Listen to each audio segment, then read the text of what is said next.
songs. And, Right. You know. Was that good all the way out to the street? Well, we don't know because I had to go through and find the sewer, and now we're going to look You on did find it, eh? Oh yeah. We couldn't even find the manhole in the wintertime. You know how you clear it away from the It runs curb? in your easement area between your sidewalk and your street. So, like I was telling him, even if you had to replace the whole sewer line, you'd never have to touch the street. Oh, It's because a beautiful thing. we were trying to clear it for winter for the Talking about the street drains, Oh yeah. the ice We melt. couldn't find it. 5 houses down, we couldn't Wow. find it. Yeah, so the big thing for me was, well, like I said, I sang with Badfinger for a couple of years, but when we played with Molly Hatchet at Harpo, open for Molly Hatchet, a knock came at. We had a great show, great hour-and-a-half set. Come into our dressing room, we're partying and everything. We were really young, right? And a knock comes at the door, and Virgil from the Fourth Reich, he ran the place at the time. And we opened up the door, and Virgil's standing there. He goes, Molly Hatchet wants to know if they can come in. And we're like, fuck yeah, they can come in. So they came in and shook all of our hands, introduced themselves and everything. Well, we saw them. We saw somebody. We didn't know who it was, but we were a Southern rock band, so we started off with That Smell by Skynyrd, right? And second song in, there's a guy standing on both sides of the stage, and I'm like, what the fuck is this? And my bass player goes, I don't know, man. Don't worry about it. So, well, that was them. And they came into our dressing room and said, just wanted to let you boys know that this is the last night of our nationwide tour. If it was the first night, we would ask you to go with us. Oh, no kidding. How cool would that have been, dude? Yeah. Okay, so here we go. Okay, so this is your first connection coming from the city sewer, which is usually off. And what I mean by off is they start out like this, and over time with settling and tree root and everything, they end up being offset like this. Yeah. You know what I'm Okay. saying? So where you can see the lip real big, and I'm sure you're going to have some so I can show you what I mean. But that is perfect. Oh, yay. Okay, that connection looks good. Hopefully we don't have water all the way because it's preventing me to see if there's cracks on the bottom.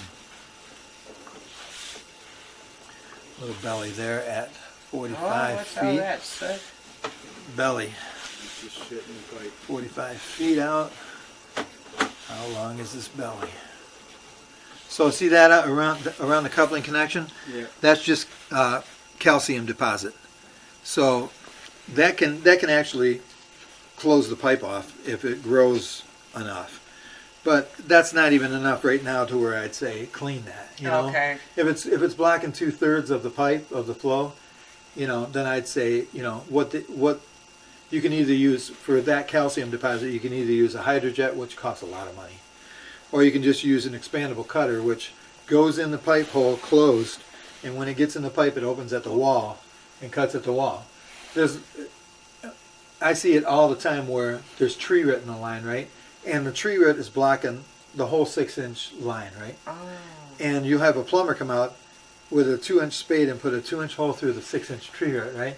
And then 3 months later, because tree root grows so fast, it's closed again. We had a big tree on the boulevard. Mm-hmm.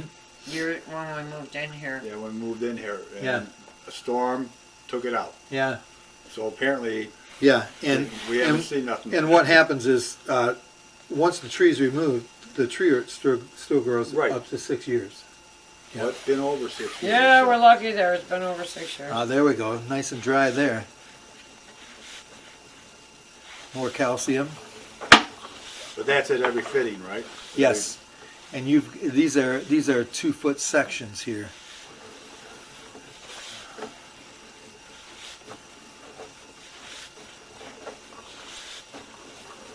Wow. Pipe looks really clean right there. See how you can see the lip a little bit more here? Oh, I shouldn't do that. You'll see more. Hopefully you won't have them that are too offset. Yep. Well, that's probably nothing that we have to worry about in our lifetime. No. No. Especially if this pipe looks like this all the way. It's in really good shape so far. Other than the little bellies. Now see that one where you can see the lip a little bit more, right? Yep. So we just want to make sure that water's not getting outside between the pipe. How do you do that? Well, I just take a really Oh, good look move at it. around. Yep.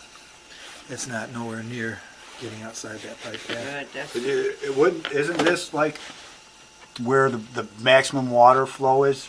The Yeah. lines that are right there? Yep. Okay. Is that a crack? No, that's the Nope. joints. That's just a joint. Another belly.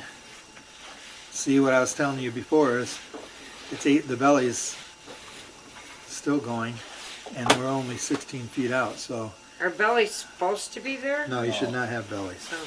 but But it happens. But see, here's the thing. So this is 4-inch. As you can see, it's smaller than the pipe ahead of it. Right. That's 6-inch. That little belly ain't gonna do nothing because it's got to fill all the way up to get over this to start Okay, filling this come pipe back back in. up. Yep. And this cast iron is in really good shape out here.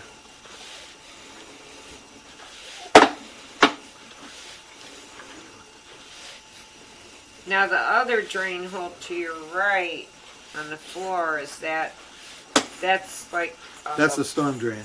so water that seeps in the ground and The it water, goes yeah, around. it takes the water away from your foundation and under your foundation and gets rid of it so that you don't get water in your house. It doesn't come up through the cracks in the floor or whatever, but your sewer line's in really good shape. Well, that's the, Oh yeah, plus good then. news.